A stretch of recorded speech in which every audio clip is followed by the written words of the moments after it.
ರುಚಿ ಪಾಕಶಾಲೆ ಚಾನಲ್ಗೆ ತಮ್ಮೆಲ್ಲರಿಗೂ ಮತ್ತೊಮ್ಮೆ ಸ್ವಾಗತ. ಫ್ರೆಂಡ್ಸ್, ಇವತ್ತು ನಮ್ಮ ರುಚಿ ಪಾಕಶಾಲೆ ಚಾನಲ್ನಲ್ಲಿ ಒಂದು ಸ್ಪೆಷಲ್ ರೆಸಿಪಿ ಇದೆ. ಅದೇನಪ್ಪ ಅಂದರೆ ವೆನಿಲಾ ಕೇಕ್ ಯಾಕೆ ಇವತ್ತು ಮಾಡೋಣ ಅಂದ್ಕೊಂಡಿದ್ದೀನಿ ಅಂದರೆ, ಇದನ್ನು ಐಸ್ ಕೇಕ್ ಅಂತ ಕರೀತಾರೆ ಅಥವಾ ಪೇಸ್ಟ್ರಿ ಅಂತಲೂ ಕೂಡ ಕರೀತಾರೆ. ನನಗೆ ಒಂದು ಚಿಕ್ಕ ಆಸೆ ಇದೆ, ಚಿನ್ನಿಮ ಹತ್ರ ಕೇಕ್ ಮ್ಯಾಶ್ ಮಾಡಿಸೋಣ ಅಂತ ಹೇಳಿ ಅಂದ್ಕೊಂಡಿದ್ದೆ. ಅದು ಬರ್ತ್ಡೇಗೆ ಮಾಡ್ತೀವಲ್ವ ಸಾಧಾರಣವಾಗಿ, ಬಟ್ ಬರ್ತ್ಡೇಯಲ್ಲಿ ಅಲ್ಲಿ ಮಾಡೋಕ್ಕಾಗಲಿಲ್ಲ. ಅದನ್ನೇ ನಾನು ಮನೇಲಿ ಮಾಡೋಣ ಅಂತ. ಹೆಂಗಿದ್ರು ನಾನು ಕೇಕ್ಗಳೆಲ್ಲ ಮಾಡ್ತಾ ಇರ್ತೀನಲ್ವ, ಸೊ ನಾನೇ ಚಿನಿಮಗೆ ಒಂದು ಕೇಕ್ ಮಾಡೋಣ ಅಂತ ಅಂದ್ಕೊಂಡೆ. ಇವತ್ತು ನೋಡೋಣ ಅವಳಿಗೆ ಇಷ್ಟ ಆಗತ್ತೋ ಇಲ್ಲ ಗೊತ್ತಿಲ್ಲ. ನಾರ್ಮಲಾಗಿ ಅವಳು ಸ್ವೀಟ್ ಎಲ್ಲ ಕಡಿಮೆನೇ ತಿಂತಾಳೆ, ಬಟ್ ಕೇಕ್ ಮ್ಯಾಶ್ ಅಲ್ವಾ ಸ್ವಲ್ಪ ಡಿಫ್ರೆಂಟ್ ಆಗಿರುತ್ತೆ ಅಂತ ಹೇಳಿಬಿಟ್ಟು ಈ ಥರ ರೆಡಿ ಮಾಡ್ತಾ ಇದ್ದೀನಿ. ಆ್ಯಂಡ್ ಹಾಗೆ ನಿಮಗೆ ಈ ರೆಸಿಪಿ ಫುಲ್ ಡಿಟೇಲಾಗಿ ನೋಡಿದ್ರೆ ನೀವು ಕೂಡ ಈಸಿಯಾಗಿ ಮನೇಲೇ ಮಾಡ್ಬೋದು. ಕಚ್ಚೋದೊಂದು ಕಲ್ತ್ಬಿಟ್ಟಿದ್ದಾಳೆ ಇವಾಗ. ಸೊ ಬನ್ನಿ ಈ ಕೇಕ್ ರೆಸಿಪಿ ಹೇಗೆ ಮಾಡೋದು ಅಂತ ನೋಡೋಣ. ಹಾಗೆ ನಿಮಗೆ ಈ ರೆಸಿಪಿ ಇಷ್ಟ ಆದರೆ ಪ್ಲೀಸ್ ಒಂದು ಲೈಕ್ ಕೊಡೋದನ್ನು ಮರಿಬೇಡಿ. ನಮ್ಮ ಚಿನಿಮಗೋಸ್ಕರ ಹೇಗೆ ಅನ್ನಿಸ್ತು ನಿಮಗೆ ಈ ಕಾನ್ಸೆಪ್ಟ್ ಅಂತ ದಯವಿಟ್ಟು ಕಾಮೆಂಟ್ ಮಾಡಿ ತಿಳಿಸಿ. ಹಾಗೆ ನಾನು ಕೇಕ್ ಮ್ಯಾಶ್ ವ್ಲಾಗ್ ಇದೆ ಅಲ್ವಾ, ಅದನ್ನು ನಾನು ಮಾಯಲೋಕದಲ್ಲಿ ಅಪ್ಲೋಡ್ ಮಾಡ್ತೀನಿ. ಅದನ್ನು ಮಿಸ್ ಮಾಡದೆ ನೋಡಿ. ಆ ಡೇ ಪೂರ್ತಿ ಹೇಗೆ ಪ್ರಿಪೇರ್ ಮಾಡಿದ್ವಿ, ಏನೆಲ್ಲ ನಡೀತು ಅನ್ನೋದೆಲ್ಲ ನೀವು ಆ ವ್ಲಾಗ್ನಲ್ಲಿ ನೋಡ್ಬೋದು. ಬನ್ನಿ ಈಗ ತಡ ಮಾಡದೆ ಈ ಕೇಕ್ ರೆಸಿಪಿನ ಸ್ಟಾರ್ಟ್ ಮಾಡ್ಕೊಳ್ಳೋಣ. ಈಗ ಫಸ್ಟು ಒಂದು ಮಿಕ್ಸಿಂಗ್ ಬೌಲ್ನ ತಗೊಳ್ಳಿ. ಇದರಲ್ಲಿ 2 ಮೊಟ್ಟೆನ ಹಾಕ್ತಾ ಇದ್ದೀನಿ. ನಿಮಗೆ ಒಂದು ವೇಳೆ ಮೊಟ್ಟೆ ಹಾಕೋದು ಬೇಡ ಅಂದ್ಕೊಂಡ್ರೆ ಮೊಟ್ಟೆ ಬದಲಾಗಿ ನೀವು ಅರ್ಧ ಕಪ್ನಷ್ಟು ಮೊಸರು ಅಥವಾ ಹಾಲನ್ನು ಬಳಸ್ಕೋಬೋದು. ಈ ರೀತಿ 2 ಮೊಟ್ಟೆನ ಒಡೆದ್ಬಿಟ್ಟು ಹಾಕ್ಕೊಂಡಾದ್ಮೇಲೆ ಈ ರೀತಿ ಬ್ಲೆಂಡರ್ನ ಬಳಸ್ಬಿಟ್ಟು ಚೆನ್ನಾಗಿ ಬ್ಲೆಂಡ್ ಮಾಡ್ಕೋಬೇಕು. ನಿಮ್ಮ ಹತ್ರ ಈ ರೀತಿ ಬ್ಲೆಂಡರ್ ಇಲ್ಲ ಅಂದರೆ ಮಿಕ್ಸಿಯಲ್ಲೇ 1 ಮಿನಿಟ್ ಈ ರೀತಿ ಗ್ರೈಂಡ್ ಮಾಡ್ಕೋಬೋದು. ನೋಡಿ, ಇದು ಚೆನ್ನಾಗಿ ಮಿಕ್ಸ್ ಆದಮೇಲೆ ನಾನಿಲ್ಲಿ ಒಂದು ಅರ್ಧ ಕಪ್ನಷ್ಟು ಸಕ್ಕರೆ ಪುಡಿನ ತೊಗೊಂಡಿದ್ದೀನಿ. ನೀವು ಸಕ್ಕರೆ ಕೂಡ ಬಳಸ್ಕೋಬೋದು. ಸಕ್ಕರೆ ಪುಡಿ ಆದರೆ ನೀವು ಅರ್ಧ ಕಪ್ನಷ್ಟು ತೊಗೊಳ್ಳಿ, ಸಕ್ಕರೆ ಆದರೆ ನೀವು ಸ್ವಲ್ಪ ಕಡಿಮೆ ಕ್ವಾಂಟಿಟಿಯಲ್ಲಿ ತೊಗೊಳ್ಳಿ. ಸ್ವೀಟ್ ನಿಮ್ಮ ಟೇಸ್ಟ್ಗೆ ತಕ್ಕಂತೆ ನೀವು ಆ್ಯಡ್ ಮಾಡ್ಕೋಬೋದು. ನೋಡಿ, ಇವೆರಡನ್ನು ಚೆನ್ನಾಗಿ ಮಿಕ್ಸ್ ಮಾಡ್ಕೋತಾ ಈ ರೀತಿ ಬ್ಲೆಂಡ್ ಮಾಡ್ಕೋಬೇಕು. ನೆಕ್ಸ್ಟ್ ನಾನಿಲ್ಲಿ ಒಂದು 1/4 ಕಪ್ನಷ್ಟು ಅಡುಗೆ ಎಣ್ಣೆನ ಬಳಸ್ತಾ ಇದ್ದೀನಿ. ಈ ರೀತಿ ಸ್ವಲ್ಪವಾಗಿ ಹಾಕ್ಕೋತಾ ಬ್ಲೆಂಡ್ ಮಾಡ್ಕೊಳ್ಳಿ. ಈ ಥರ ನೀವು ಕಂಟಿನ್ಯೂ ಆಗಿ ಮಾಡಬೇಕಾಗಿಲ್ಲ, ಸ್ವಲ್ಪ ಗ್ಯಾಪ್ ಬಿಟ್ಟು ಈ ರೀತಿ ಬ್ಲೆಂಡ್ ಮಾಡ್ಕೋಬೇಕು. ನೆಕ್ಸ್ಟು ನಾನು ವೆನಿಲಾ ಎಸೆನ್ಸ್ನ ತೊಗೊಂಡಿದ್ದೀನಿ. ಏಕೆಂದರೆ ಇವತ್ತು ವೆನಿಲಾ ಕೇಕ್ ಮಾಡ್ತಾ ಇರೋದ್ರಿಂದ ಎಸೆನ್ಸ್ ಮಾತ್ರ ಸ್ಕಿಪ್ ಮಾಡಬಾರ್ದು. ಸೊ ಆ ಫ್ಲೇವರ್ ಇರಬೇಕು ಕೇಕ್ನಲ್ಲಿ. ಅದಕ್ಕಾಗಿ ನಾನಿಲ್ಲಿ 1 ಟೀ ಸ್ಪೂನಷ್ಟು ವೆನಿಲಾ ಎಸೆನ್ಸ್ನ ಹಾಕಿಬಿಟ್ಟು ಚೆನ್ನಾಗಿ ಮತ್ತೆ ಬ್ಲೆಂಡ್ ಮಾಡ್ತಾ ಇದ್ದೀನಿ. ಈ ರೀತಿ ನೀವು ಬೇಕು ಅಂದರೆ ಮಿಕ್ಸಿ ಜಾರ್ನಲ್ಲಿ ಎಲ್ಲದೂ ಒಟ್ಟಿಗೆ ಹಾಕಿಬಿಟ್ಟು ಈಗ ತೋರಿಸ್ತಾ ಇದ್ದೀನಲ್ವ, ಎಲ್ಲ ಪದಾರ್ಥಗಳನ್ನು ಒಟ್ಟಿಗೆ ಬ್ಲೆಂಡ್ ಮಾಡ್ಕೋಬೋದು. ಇದು ಚೆನ್ನಾಗಿ ಕ್ರೀಮಿ ಕನ್ಸಿಸ್ಟೆನ್ಸಿ ಬರಬೇಕು. ಸೊ ನಾರ್ಮಲ್ ಕ್ರೀಮ್ ಯಾವ ಥರ ಇರುತ್ತಲ್ವ ಆ ಥರ ಆಗುತ್ತೆ.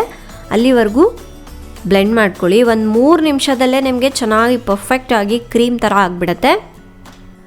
ಈಗ ಇದು ರೆಡಿ ಆಗಿದೆ. ಡ್ರೈ ಇಂಗ್ರೀಡಿಯೆಂಟ್ಸ್ನೆಲ್ಲ ಒಂದು ಸಲ ಜರಡಿ ಇಟ್ಕೊಳ್ಳೋಣ.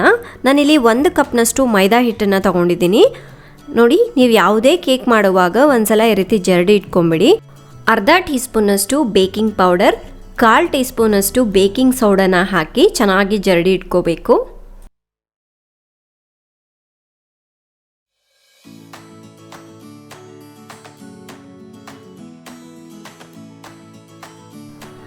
ಇನ್ನೂ ಬ್ಯಾಟರ್ ಸ್ವಲ್ಪ ಗಟ್ಟಿಯಾಗಿದೆ. ಇದು ಫ್ಲೋಯಿಂಗ್ ಕನ್ಸಿಸ್ಟೆನ್ಸಿ ಬರಬೇಕು. ಅದಕ್ಕಾಗಿ ನಾನಿಲ್ಲಿ ಮಜ್ಜಿಗೆನ ಬಳಸ್ತಾ ಇದ್ದೀನಿ. ಮಜ್ಜಿಗೆ ಬದಲಾಗಿ ನೀವು ಹಾಲನ್ನು ಕೂಡ ಬಳಸ್ಬೋದು.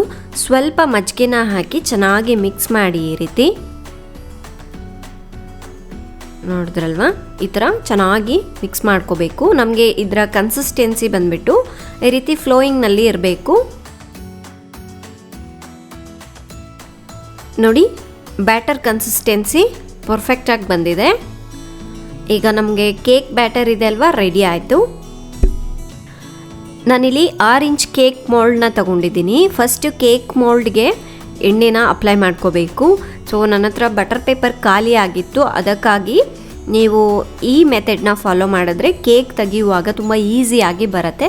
ಫಸ್ಟ್ ಈ ರೀತಿ ಸುತ್ತಲೂ ಎಣ್ಣೆನ ಸವರ್ಕೊಂಬಿಟ್ಟು ಆನಂತರ ಸ್ವಲ್ಪ ಮೈದಾನ ಎಲ್ಲ ಕಡೆಯೂ ಸವರ್ಕೋಬೇಕು, ಡಸ್ಟ್ ಮಾಡ್ಕೋಬೇಕು ಈ ಥರ. ಈಗ ಮೋಲ್ಡ್ ಕೂಡ ರೆಡಿ ಆಗಿದೆ ಅಲ್ವಾ, ಇದಕ್ಕೆ ನಿಧಾನವಾಗಿ ಕೇಕ್ ಬ್ಯಾಟರ್ನ ಹಾಕೊಳ್ಳೋಣ.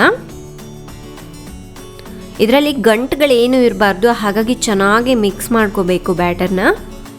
ಈ ರೀತಿ ಒಂದ್ಸಲ ಅಲ್ಲಾಡಿಸ್ಬೇಕು. ಇದರಲ್ಲಿ ಬಬಲ್ಸ್ ಏನೂ ಇರಬಾರ್ದು, ಎಲ್ಲ ಹೋಗುತ್ತೆ ನೋಡಿ.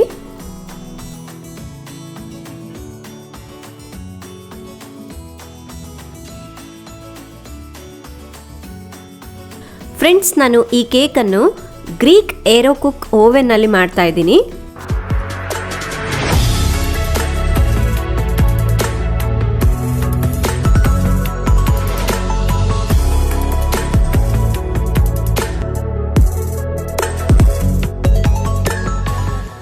ಇನ್ನು ಇದರ ಸ್ಪೆಷಾಲಿಟಿ ಏನು ಗೊತ್ತಾ, ನೀವು ಯಾವುದೇ ರೀತಿಯಾದಂತಹ ಫ್ರೈಡ್ ಫುಡ್ಡನ್ನು ಆಯಿಲ್ ಇಲ್ಲದೇನೆ ಮಾಡಬಹುದು. ಇದು all in one air fryer ಆಗಿದೆ. ಇದರಲ್ಲಿ ಓವೆನ್, OTG, ಟೋಸ್ಟರ್ ಮತ್ತು ಏರ್ ಫ್ರೈಯರ್ನ ಎಲ್ಲ ಫಂಕ್ಷನ್ಗಳು ಇದರಲ್ಲಿರುತ್ತೆ. ತುಂಬ ಜನರು ಫ್ರೈಡ್ ಫುಡ್ ತಿನ್ನಲಿಕ್ಕೆ ತುಂಬಾ ಇಷ್ಟಪಡ್ತಾರೆ, ಆದರೆ ಅದರಲ್ಲಿ ಬಳಸಿರ್ತಕ್ಕಂಥ ಎಣ್ಣೆಯಿಂದಾಗಿ ಅವರು ತಿನ್ನೋದೇ ಬೇಡ ಅಂತ ಹೇಳಿ ಬಿಟ್ಬಿಟ್ಟಿರ್ತಾರೆ. ಆದರೆ ಇವಾಗ ನಿಮ್ಮ ಫೇವ್ರೆಟ್ ಫ್ರೈಡ್ ಫುಡ್ಡನ್ನು ನೀವು ಈಸಿಯಾಗಿ ತಿನ್ಬಹುದು. ಏಕೆಂದರೆ ಎಣ್ಣೆ ಇಲ್ಲದೆ ಏರ್ ಫ್ರೈಯರ್ನಲ್ಲಿ ಅಡುಗೆ ಮಾಡೋದ್ರಿಂದ 85% ಲೆಸ್ ಫ್ಯಾಟ್ ಮತ್ತು ಫ್ಯಾಟ್ ಆ್ಯಂಡ್ ಕ್ಯಾಲೋರೀಸ್ ತುಂಬಾ ಕಡಿಮೆ ಇರುತ್ತೆ. ಇದರ ಕೆಪಾಸಿಟಿ ಬಂದ್ಬಿಟ್ಟು 23 ಲೀಟರ್ಸ್. ಸೊ ಇದರಲ್ಲಿ 12 ಇಂಚ್ ಪಿಜ್ಜಾ, 1 kg ಕೇಕ್ ಮತ್ತು 1 ಫುಲ್ ಚಿಕನ್ ಆರಾಮಾಗಿ ಮಾಡಬಹುದು. ಇದರಲ್ಲಿ 60 ಮಿನಿಟ್ಸ್ವರೆಗೂ ಟೈಮ್ ಸೆಟ್ ಮಾಡಬಹುದು. 230 ಡಿಗ್ರಿ ಸೆಲ್ಸಿಯಸ್ವರೆಗೂ ಟೆಂಪ್ರೇಚರ್ನ ಅಡ್ಜಸ್ಟ್ ಮಾಡ್ಕೋಬಹುದು. ಇದಕ್ಕೆ ಲೈಟ್ಗೂ ಕೂಡ ಸಪ್ರೇಟ್ ಬಟನ್ ಕೊಟ್ಟಿದ್ದಾರೆ. ಟೋಸ್ಟ್ಗೆ ಎಷ್ಟು ಡಾರ್ಕ್ನೆಸ್ ಬೇಕು ಅಂತ ಕೂಡ ಸೆಟ್ ಮಾಡ್ಕೋಬಹುದು. ಲೈಟಾ, ಮೀಡಿಯಮಾ, ಡಾರ್ಕಾ ಈ ರೀತಿ. ಇದರ ಜೊತೆಗೆ bake pan, air fryer basket, crumb tray, wire rack ಮತ್ತು ಹೋಲ್ಡರ್ ಕೂಡ ಕೊಟ್ಟಿರ್ತಾರೆ. ಜೊತೆಗೆ ರೆಸಿಪಿ ಬುಕ್ ಕೂಡ ಕೊಟ್ಟಿರ್ತಾರೆ. ಇದನ್ನ ಯೂಸ್ ಮಾಡೋದು ತುಂಬಾ ಸೇಫ್ ಅಂಡ್ ಸೆಕ್ಯೂರ್ ಕೂಡ ಆಗಿರುತ್ತೆ.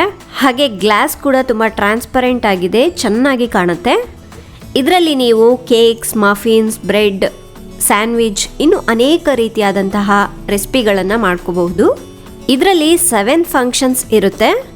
Air fry, toast, bake with fan, broil with fan, keep warm ಅಂತ 7 ಫಂಕ್ಷನ್ಸ್ ಇರುತ್ತೆ. ಹಾಗೆ ನನಗೆ ತುಂಬ ಜನರು ಕೇಳ್ತಾ ಇದ್ರು ಯಾವ ಓವೆನ್ ತಗೋಬೇಕು ಅಂತ.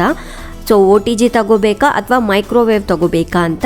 ಸೊ ನನ್ನ ಪ್ರಕಾರ ಇದು ತುಂಬಾ ಚೆನ್ನಾಗಿದೆ, ನನಗೆ ತುಂಬಾ ಹೆಲ್ಪ್ ಆಯಿತು. ಎಸ್ಪೆಷಲಿ ನಾನು ಕೇಕ್ಸ್ ಮತ್ತು ಬೇಕಿಂಗ್ ಐಟಮ್ಸ್ ಎಲ್ಲ ಸಾಕಷ್ಟು ರೀತಿಯಾಗಿ ಮಾಡ್ತಾ ಇರ್ತೀವಲ್ವ, ಎಲ್ಲವುದು ಒಂದರಲ್ಲೇ ನಾವು ಮಾಡ್ಕೋಬೋದು ಈಸಿಯಾಗಿ. ಅದು ಒಂದು ಬೆನಿಫಿಟ್ ಅಲ್ವಾ. ನಿಮಗೂ ಕೂಡ ಈ ಪ್ರಾಡಕ್ಟ್ ಬೇಕು ಅಂದರೆ ನಾನು ಕೆಳಗಡೆ ಡಿಸ್ಕ್ರಿಪ್ಷನಲ್ಲಿ ಲಿಂಕ್ ಕೊಟ್ಟಿರ್ತೀನಿ, ಒಮ್ಮೆ ಹೋಗ್ಬಿಟ್ಟು ಚೆಕ್ ಮಾಡಿ.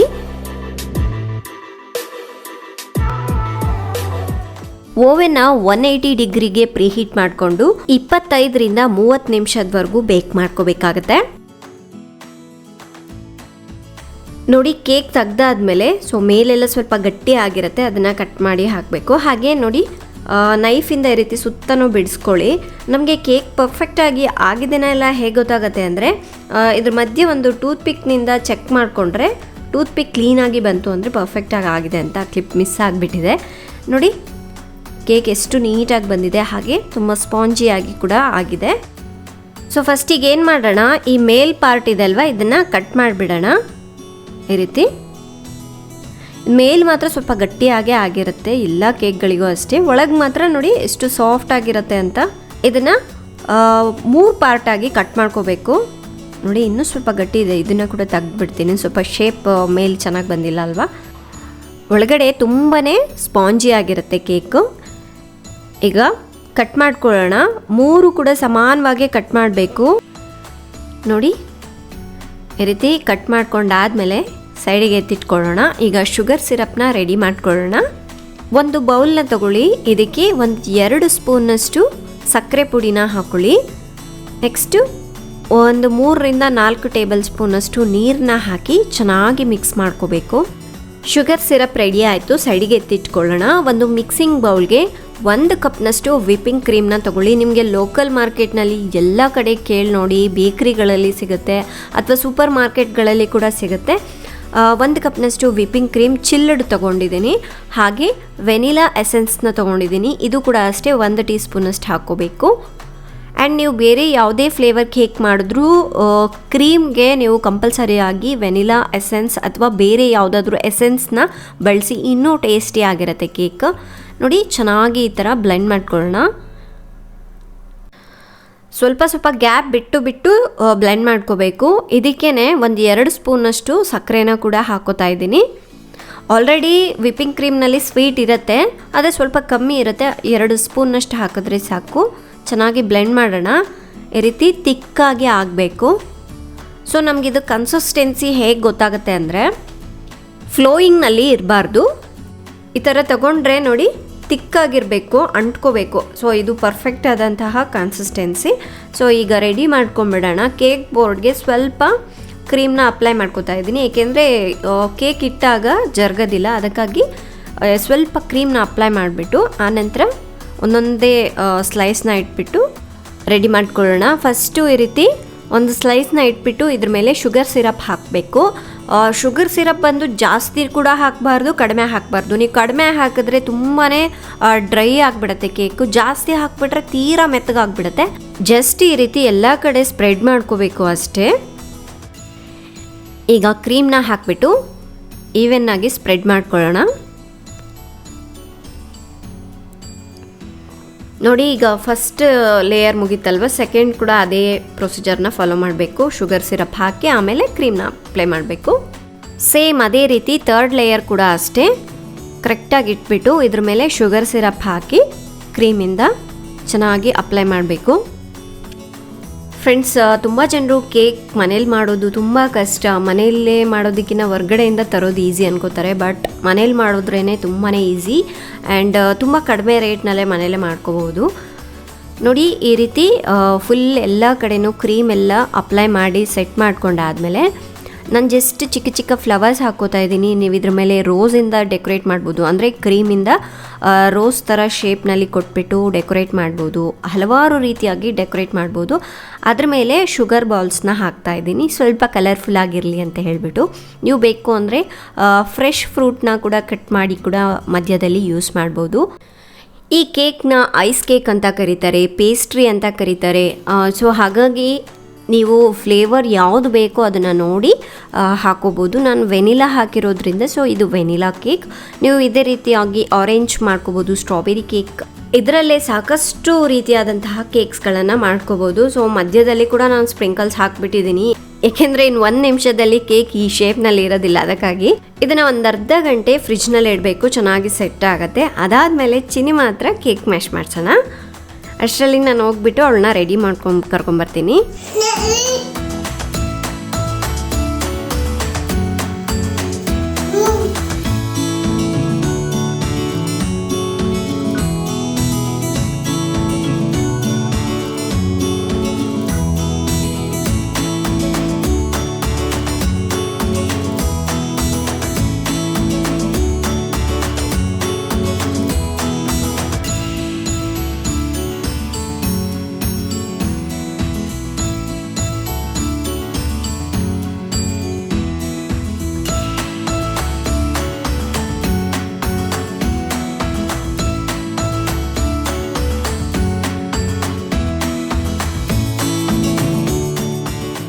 ಫ್ರೆಂಡ್ಸ್, ರುಚಿ ಪಾಕಶಾಲೆಯಲ್ಲಿ ಬರೀ ರೆಸಿಪಿ ಮಾತ್ರ ಅಪ್ಲೋಡ್ ಮಾಡಿದ್ದೀನಿ. ಅದೇ ನೀವು ನಮ್ಮ ಮಾಯಲೋಕ ಚಾನಲ್ನಲ್ಲಿ ಸೊ ಈ ಡೇ ಹೇಗಿತ್ತು, ಅಂದರೆ ಕೇಕ್ ಮ್ಯಾಶ್ ದಿನ ಹೇಗಿತ್ತು, ಏನೆಲ್ಲ ನಡೀತು ಅಂತ ಸೊ ನನ್ನ ವ್ಲಾಗ್ನಲ್ಲಿ ನೋಡ್ಬೋದು. ಆದಷ್ಟು ಬೇಗ ಆ ವಿಡಿಯೋ ಕೂಡ ಸಿಗುತ್ತೆ ನಿಮಗೆ. ಸೊ ಮಿಸ್ ಮಾಡದೆ ಮಾಯಲೋಕ ಚಾನಲ್ನ ಚೆಕ್ ಮಾಡಿ. ಹಾಗೆ ಸಬ್ಸ್ಕ್ರೈಬ್ ಮಾಡ್ಕೊಂಡಿಲ್ಲ ಅಂದರೆ ಪ್ಲೀಸ್ ಸಬ್ಸ್ಕ್ರೈಬ್ ಮಾಡ್ಕೊಳ್ಳಿ. ಸೊ ನಾನಂತೂ ಸಖತ್ತಾಗಿ ಎಂಜಾಯ್ ಮಾಡಿದ್ದೀನಿ ಅವಳು ಕೇಕ್ ಮ್ಯಾಶ್ ಮಾಡುವಾಗ ಆ್ಯಂಡ್ ಅವಳಿಗೆ ಕೇಕ್ ಪ್ರಿಪೇರ್ ಮಾಡುವಾಗ. ಸೊ ಇಷ್ಟೇ ಫ್ರೆಂಡ್ಸ್ ಇವತ್ತಿನ ರೆಸಿಪಿ. ತಮ್ಮೆಲ್ಲರಿಗೂ ಈ ವೆನಿಲಾ ಪೇಸ್ಟ್ರಿ ಕೇಕ್ ಇಷ್ಟ ಆಗಿದೆ, ಐಸ್ ಕೇಕ್ ಇಷ್ಟ ಆಗಿದೆ ಅನ್ಕೋತಾ ಇದ್ದೀನಿ. ಇಷ್ಟ ಆದರೆ ಪ್ಲೀಸ್ ಒಂದು ಲೈಕ್ ಕೊಡೋದನ್ನು ಮರಿಬೇಡಿ. ಇನ್ನೂ ಇದೇ ರೀತಿಯಾಗಿ ಕೇಕ್ಸ್ ರೆಸಿಪೀಸ್ ಬೇಕು ಅಂದರೆ ದಯವಿಟ್ಟು ನನಗೆ ಕಮೆಂಟ್ ಮಾಡಿ ತಿಳಿಸಿ. ಹಾಗೆ ಇವತ್ತಿನ ವಿಡಿಯೋ ಹೇಗಿತ್ತು ಅಂತ ಕಮೆಂಟ್ ಮಾಡಿ. ನಾಳೆ ಇನ್ನೊಂದು ಹೊಸ ರೆಸಿಪಿಯೊಂದಿಗೆ ಮತ್ತೆ ಸಿಗೋಣ. ಅಲ್ಲಿವರೆಗೂ ಟೇಕ್ ಕೇರ್, ಬಾಯ್.